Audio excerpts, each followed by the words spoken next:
안녕하세요. 예, 매니저 TV입니다. 예, 오늘은 제가 굉장히 좋아하시는 분이 오셨는데 항상 만나자 이렇게 해놓고 시간이 안 나갖고 계속 못 만났는데 이렇게 만나게 되네요. 예, 오늘 또 백 감독님이 출타 중이시라 예, 제가 이렇게 또 진행을 하게 됐습니다. 출타를 너무 자주 가셔갖고 좀 잘 된 거 아닌가요? 예? 자주 가시는 거 자주가 잘 된 건가요? 감독님이 없으면 이제 제가 여기 주인인 거죠. 그렇죠. 자주 출타를 하셔야겠네요. 보내드릴까요? 네. 오늘은 아시는 분들은 많이 아실 텐데 시를 쓰시고 또 신앙송을 하시는 우리 최대남 시인님을 오늘 모셨습니다. 그럼 모르는 분들도 계실 텐데 그래서 자신 소개를 한번 부탁을 합니다. 지금 하고 계시는 일들과 또 활동들이 어떤 것들이 있는지 좀 말씀을 해주시면 좋겠네요. 네. 저는 우선 저 시를 쓰고 또 그 시를 그러니까 처음에 낭송을 시작하게 된 계기가 네. 제 시를 정확하게 듣는 분들한테 전달을 하고 싶어서 시 낭송을 시작했어요. 그래서 시를 쓰고 곧바로 낭송을 해서 이게 거의 뭐 한 반세기 정도는 됐다고 일찍 시를 쓰기 시작했어요. 제가 반세기요? 네. 오, 오랫동안 하셨네요. 초등학교 다닐 때부터 글을 써서 와. 그러니까 쓰게 된 동기는 제가 어릴 때 그 허리를 다쳐서 거의 꼽추 상태였어요. 아, 그래요? 그런 그 상태를 치료하면서 제일 먼저 배운 게 슬픔과 외로움이었어요. 아. 그래서 그런 것들을 이제 풀어내기 위해서 자동적으로 시를 쓰고 시를 쓰다 보니까 정확하게 그 시를 듣는 분들한테 들려드려야 되는데 다른 분들의 낭송을 통해서는 다 전달이 안 되는 거예요. 아. 그래서 제가 전달을 하려고 낭송을 시작하면서 이제 그쪽으로 쭉 전공을 했고요. 예. 근데 이렇게 오랫동안 시를 쓰고 그랬어도 다른 일들은 20, 30년 하면 다 명인이 되고 장인이 되는데 예. 시나 뭐 신앙송이나 이건 그런 게 아니더라고요. 그래서 그거를 하면서도 다른 거는 한 번도 배워보질 못했어요. 하다못해 꽃꽂이라도 배우고 싶은데 하면은 시한테 미안했어요. 오래 했어도 제대로 뭔가 되지 못했는데 이루지 못했다고 제 생각은 드는데 예. 다른 거를 배운다는 거는 정말 시한테 미안한 생각이 들 정도로 와. 그랬어요. 그래서 예. 이제 하다 보니까 이제 시낭송 강의하게 되고 되고 지금도 이제 저 강북구청에서 운영하는 강북문화대학이 있어요. 예. 그래서 신앙송 강의를 지금 3년째 하고 있고요. 그 전에는 판교 복지관 뭐 또 이제 여러 군데서 그 강의를 했고요. 앞으로는 광명에서 이제 그 신앙송 강의를 그리고 시청자 강의를 하게 될 것 같아요. 7월부터 시작했습니다. 네. 예. 야, 그 시를 굉장히 오랫동안 하셨네요. 네. 예, 그렇구나. 그러니까 신앙송을 하게 된 이유가 내가 쓴 시를 잘 표현을 못하는 것 같아서 본인이 직접. 네. 네. 그건 정확하게 전달하고 싶어서. 그건 이해가 되네요. 네. 예, 본인이 쓴 마음 가지고 쓴 시를 본인이 하는 것이 예. 이따가 그 간단한 그 신앙송 하나 시범적으로 해주실 수 있으시죠? 네, 아주 짧은 걸로. 예. 알겠습니다. 그러면 저도 요즘에 젊었을 때는 모르겠어요. 거기에 대한 감성이 없었는지 시에 대해서 이렇게 관심이 없었어요. 근데 이제 지금은 시에 대해서 이렇게 좀 마음이 가고, 시가 좋구나 하는 게 이렇게 느껴지더라고요, 이제. 나이를 드신 건가요? 나이 들면 그런 건가요, 원래? 나이 들면 꽃 좋아하고 또 시 좋아하고 그러더라고요. 남자들도 눈물이 많아지고. 저는 드라마 볼 때 항상 웁니다. 드라마 볼 때는 항상 눈물을 줄줄줄 흘리고 네, 봐요. 요즘엔 그런다고 그러더라고요. 남자분들이 많이 우시고 어떤 분들은 하도 대성 통곡을 해서 남편이 아내가 드라마를 안 본대요. 그래요? 네, 저는 그렇게 볼 때 잘 울더라고요. 그래서 그러면 그 시는 무엇이고 또 어떤 마음으로 이렇게 하시는지 한번 시인의 마음을 한번 좀 말씀해 주시면 좋겠어요. 네. 지금 시가 뭐냐고 물으셨잖아요. 네, 시가 뭔가요? 저는 그 시가 참 이렇게 극한 표현을 써서 되는지 모르지만 제 목숨과 같은 것이었어요. 살기 위해서 썼어요. 시를요. 근데 요즘에 보니까 시인들께서 흔히 그런 말씀들 하시더라고요. 근데 저는 정말 시를 쓰지 않으면 어쩌면 이 세상 사람이 아니었을 수도 있어요. 그만큼 외로웠고 슬펐어요. 그러니까 몸이 아프니까 우선 그랬고, 그러니까 일찍 제가 몸이 아픈 상태구나 하는 걸 느낀 것이 5살 때였어요. 그러니까 이 병이 돌 때 집에서 일하는 아이가 그러니까 굉장히 제가 귀하게 태어났대요. 손이 없는 집에서. 그래서 이게 놓질 않았는데 그날 일하는 아이가 업고 나가서 그네를 탄 거예요. 그네를 타서 허리가 뒤로 꺾였대요. 그러니까 이제 돌 때 그랬으니까 아이가 말을 못하니까 어디가 아픈지를 모르는 거잖아요. 그래서 이제 그 나중에 어찌어찌 하다 보니까 허리를 다친 것을 알고 그래서 다 이제 고치지 못하거나 아니면 그냥 평생을 불구로 살아야 된다 그랬는데 어느 한의원에서 제가 이렇게 신기하게 병을 고쳤다는 얘기를 들었어요. 어디가 척추인가요? 네, 허리가 다쳐서 거기에 염증이 차올라서 앞뒤로 이렇게 부풀어 오른 거예요. 앞뒤로. 그래서 희한한 꼽추, 등만 꼽은 게 아니라 앞에도 이렇게 나오는 그런 특별한, 그때는 그걸 꼽추라고 그랬어요. 그런 일이 있으셨군요. 네. 예.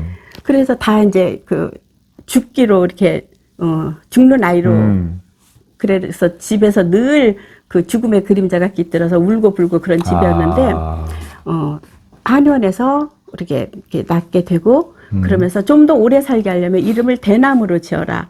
큰 대자에다 산의 남자. 그래서 제가 그 최대남이 되었어요. 그래서 그렇군요. 네. 이름이. 그러니까 큰 남자. 근데 이제 저도 뭐 이렇게 활동을 하고 그러면서 뭐 예명도 생각해보고 그랬는데 이상하게 그냥 저 이름이 뭐 그냥 붙어서 다른 이름을 생각해보지 않고 지금까지 그냥 대남으로 불리거든요. 그러셨구나. 여학교 때는 제가 남녀공학을 다녔는데 여학생들한테 연애편지 무척 받았어요. 남자들. 여학생들에게? 네, 남녀공학을 다니고 그러니까. 그래서 이제 지금은 어쩌면 그 이름이 고마울 때도 있어요. 한 번 들으면 안 잊히거든요. 네, 그렇죠. 그거는 그러네요. 그 여자애가 나와가지고 저 최대남입니다 이러니까 그럼 물으세요. 한자는 어떻게 되나요? 네, 큰 대자에다 산의 남자입니다 이렇게. 큰 대자에다 산의 남자. 네. 참. 그래서 그런 이름을 가지고 있어서 그런지 아직까지 살아있거든요. 이름이 중요하긴 하죠. 네, 그래서 가니까. 시를 쓰기 시작했고, 예. 그래서 그 제 시는 삶과의 연애였어요. 예. 제가 삶을 한 사람의 그 이성으로 생각하고 그 이상형의 남성인 거죠. 그래서 삶을 애틋하게 사랑하는. 그래서 어떤 분들은 제 시를 보면 그 막 너무나 절절한 그 연시고 그러니까 늘 제가 사랑을 하고 뭐 사람을 바꿔가면서 이렇게 사랑을 하는 거 아니냐 그런데 그것이 바로 삶이었던 거죠. 삶은 날마다 바뀌잖아요. 예. 그래서 그 삶과의 애틋한 연애를 날마다 하고 있는 그런 시를 쓰고 있고 그리고 이 신앙송을 하면 좋아지는 게 뭐냐 우선 발음이 정확해집니다. 그리고 요즘에 정말 문제인 게 이 비대면 수업이 많아졌잖아요. 그래서 학생들이 정서적으로 굉장히 불안한 상태이고 목말라 있고 메말라 있어요. 그러다 보니까 어른들도 마찬가지고요. 지금 이게 사회가 한창 불안하잖아요. 그렇죠. 정서가 무척 메말라 있는데 이 시라는 것은 그런 메마른 정서 또 아픈 마음 이런 것들을 다스려주고 다독거려주는 역할을 하는 거죠. 그 영양제 역할도 해주고 또 치료제도 될 수 있고 그래서 이 누구나 마음속에 작은 상처는 가지고 있는 건데 큰 상처든 작은 상처든 있는데 그거를 치유할 수 있는 거는 다른 사람이 아니에요. 본인이거든요. 근데 그 나의 무엇으로 치료를 내가 좋아하는 일로 하는 치료가 되는 거죠.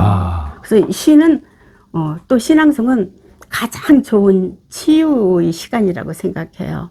그래서 발음 정확해지고 정서를 풍부하게 해주고 또 그 내가 살아보지 않은 다른 삶을 그 대신 사는 거이기도 하고요. 그 시를 통해서 그래서 그리고 시인은 행복하면 좋은 시를 못 써요. 그래요 또. 네. 예. 그리고 시는 시인은 오래 살지 못한다 그래서 저희 집에서 예. 정말 엄청나게 반대를 했어요. 아, 그 죽을 그래요? 뻔한 걸 살려놓으니까 빨리 죽는다는 시만 쓰고 있거든요. 그러니까 시를 못 쓰게 하고 막 시를 쓰면 어머니가 막 그랬거든요. 예. 그런데 시를 쓰고 그런 병을 알아서도 지금까지 살아있고 그건 이름 덕이라고 생각도 되고요. 그래서 시인은 곡비여야 된다고 생각해요. 곡비. 곡비? 네, 곡비가 뭐냐면 예. 옛날에 그 명문 대갓집에서 상을 당했을 때 예. 그 아녀자들이 나와서 아이고 하고 품이 없이 울 수가 없는 일이거든요. 아, 예. 그러니까 대신 울어주는 종을 사오는 거예요. 아, 예. 그래서 곡비는 대신 곡을 해주는 종이에요. 근데 현대인의 그 시인은 현대인들의 곡비가 되어야 된다고 생각해요. 야. 다른 사람들의 슬픔을 대신 울어주는 그런. 그래서 그 시를 읽고 제가 쓴 시를 읽고 다른 분들이 감정이입이 되는 거예요. 그래서 한 편을 듣고 예. 나서 눈물을 흘린다든가 아니면 그 시를 몇 번 읽는다든가 하면 자기 슬픔이 이 슬픔과 만나서 잘게 쪼개지는 역할을 하는 거죠. 예. 그래서 결국은 잘게 쪼개진 슬픔이 흘러나가는 역할이 되는 거고요. 예. 이 슬픔이 몸을 돌아다니면 염증을 일으킨대요. 몸속에서요. 예. 그래서 결국은 그 염증을 일으켜서 그게 암도 되고 결국은 그게 뭐냐면 그 슬픔의 조각들이 모여서 된다고 그러거든요.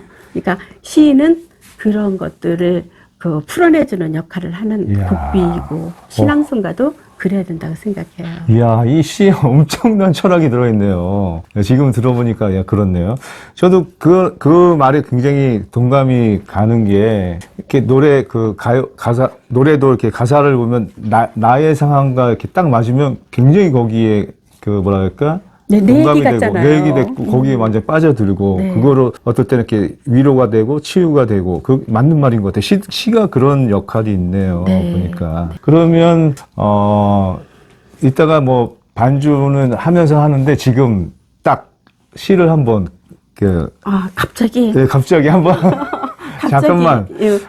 네. 그 얘기를 들으니까 한번 들어보고 싶은 마음이 딱 생기네요. 예. 네. 이렇게 기습, 예. 얘기도 하시는군요. 네. 예.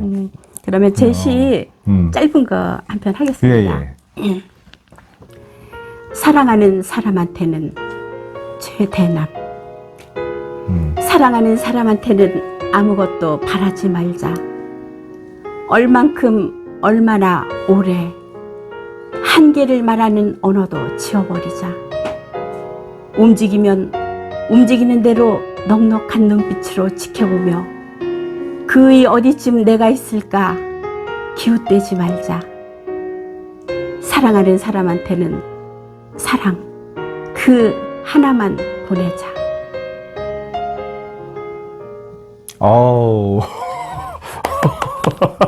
야, 저는 시가 굉장히 어려웠어요. 왜 시가 어렵다고 생각했냐면, 그 시 내용들을 이해를 못 하겠는 거예요. 저 같은 경우에는. 그래서 시를 좀 접근을 하고 싶은데, 시를 이렇게 쓴 것들을 보면, 이게 뭔 내용이지?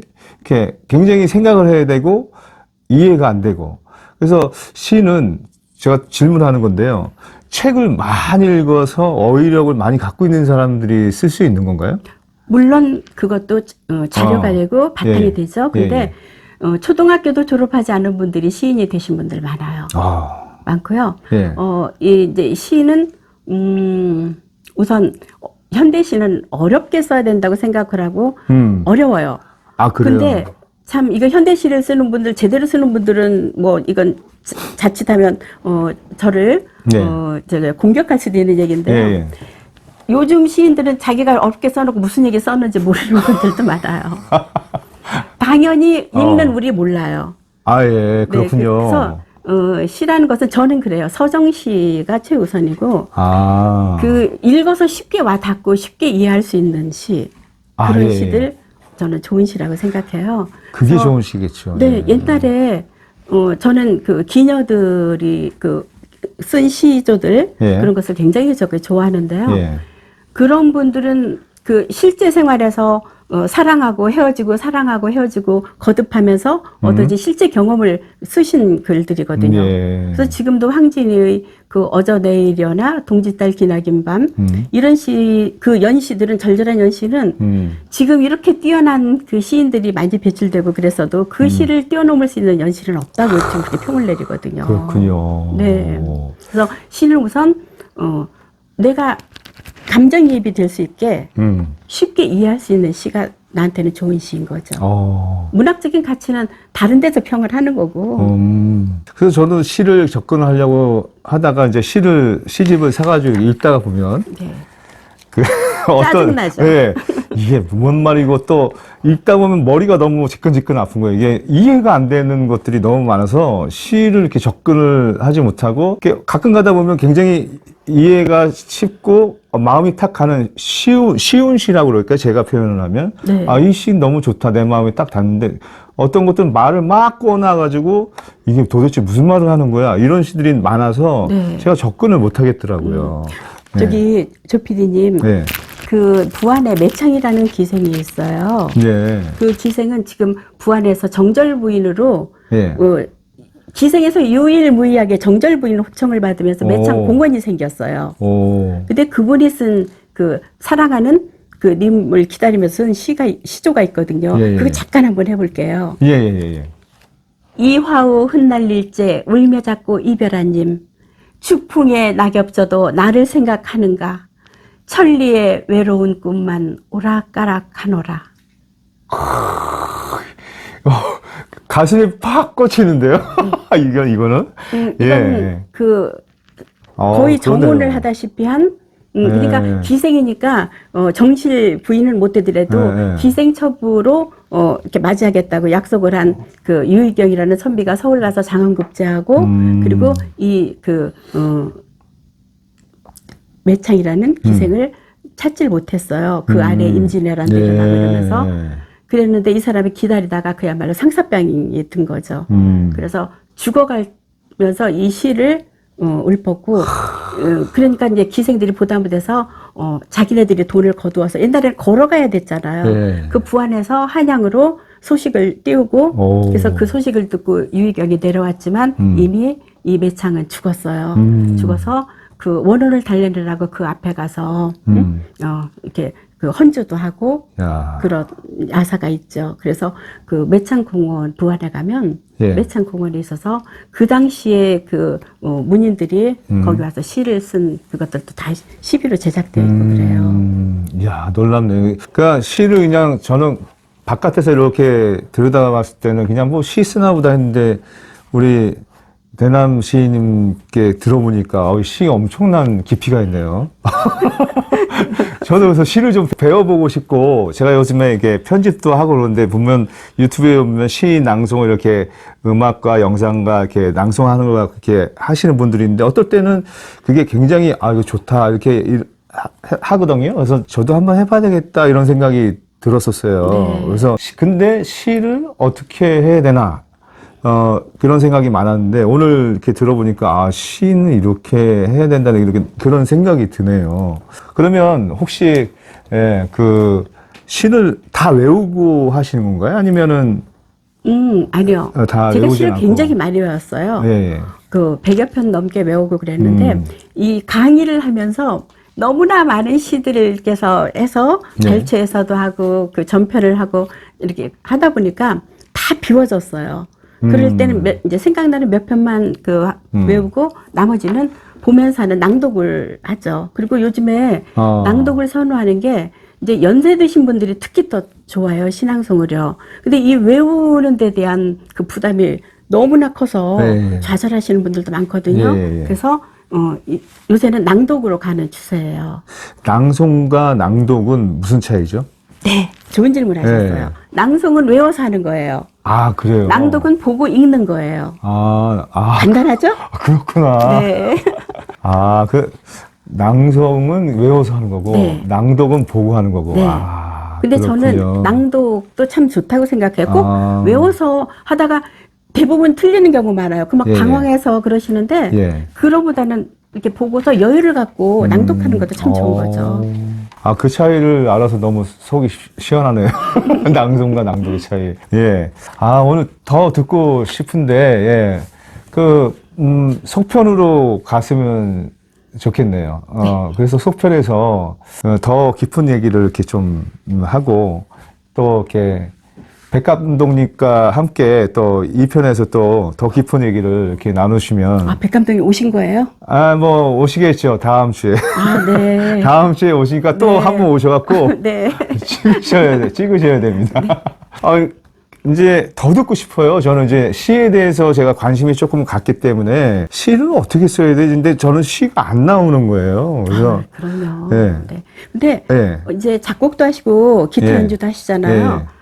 그러니까 당연히 가사도 쓰셔야 되는데 예. 지금은 시인들이 따라갈 수 없는 절절한 가사를 쓰시는 분들이 너무 많아요. 아, 예, 그렇죠. 예, 예. 정말 가사가 너무 좋아요. 예, 너무 좋은 것도 많죠. 근데 지금 보면 조 PD께서도 그런 그 가사를 쓰실 수 있는 예. 그런 게 지금 감성이 풍부하신 분이거든요. 그러니까 그 조금만 그 방법만 익히시면 예. 좋은 가사를 쓰실 것 같아요. 가르쳐 주십시오. 알겠습니다. 제가 한번 써보겠습니다. 네. 쓰고 싶습니다. 그럼 문화생으로 오신다는 얘기죠?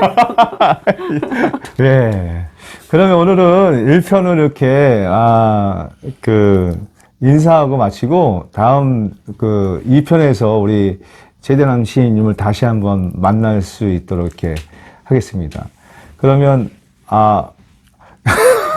저걸 할까요? 저거 기타 반주로 낭송을 또? 한번, 네. 이따가, 예, 이제 인터뷰는 이거로 끝나고, 네. 예, 낭송하는 걸 한번 찍으면 좋을 것 같습니다. 네. 예. 기타 반주는 누가 해주시나요? 여기 백 감독님이 해주시는 것도 아니고. 네. 제가 조금 칩니다, 기타를. 아, 영광입니다. 기타를 예, 뒤에서 반주를 해드릴 테니까 한번 멋지게 한번 낭송입니까? 낭동입니까? 낭독을 하겠습니다. 낭독을 한번 해주시면 감사하겠습니다. 자, 그러면 인사하고 여기서 마치도록 하겠습니다. 함께 인사하겠습니다. 네. 감사합니다. 고맙습니다.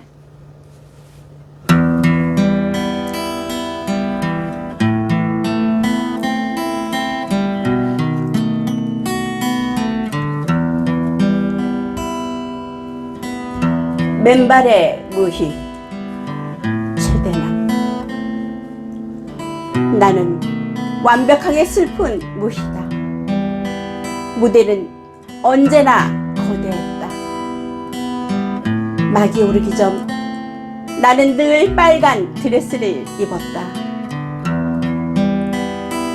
스스로 빨갛게 피어 빨강에 갇힌 푸른 여자였다. 몸이 뜨거워지면 살이 훤히 비치는 적삼을 입고 아침부터 새벽까지 춤을 추었다. 홀로 칵칵춤을 추다가 홀로 탱고를 추다가 그를 향한 허기로 목이 메이면 주저앉아 홀로 찬밥을 먹었다. 홀로 먹는 찬밥은 두어 숟가락, 새벽에 흐르는 온기 없는 눈물 같은 밥맛.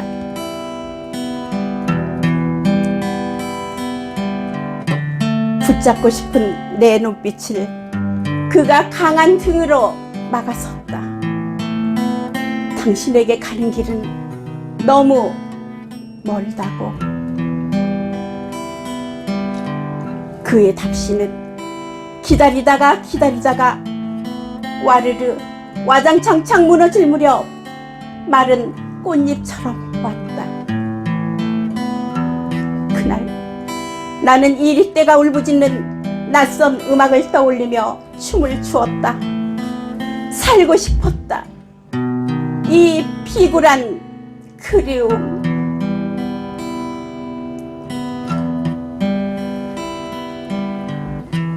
빨간 드레스에 들장미의 화관을 쓰고 돌고 돌고 돌며 춤을 추었다. 쓰러지면 심장을 두드려 한 방울 피를 꺼내 마시고 빨간 적혈구처럼 빠르게 빠르게 빠르게